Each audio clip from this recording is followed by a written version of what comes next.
এটা কি হলো জঙ্গি ফিজিক্যাল প্রোডাক্ট ডেভেলপমেন্ট করা, মানে এটা ডেভেলপ করে, ঠিক আছে। এটা হলো জঙ্গি ডেভেলপ করেছে।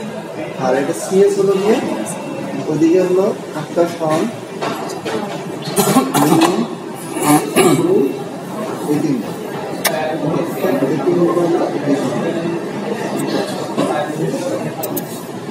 আগে রাজনৈতিক জুটি দিয়ে করতো, জুটিতে চলে গেছে। পরে আমি এখন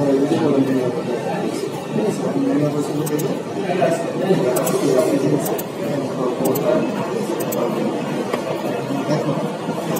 এখন আমার কি বলেছে ক্যাবের একটা লিঙ্ক দিছে, ঠিক আছে। ক্যাবের একটা লিঙ্ক দিছে পিডিএফ থেকে, এখান থেকে আমরা সব ইনফরমেশন নিয়ে নিই, ঠিক আছে।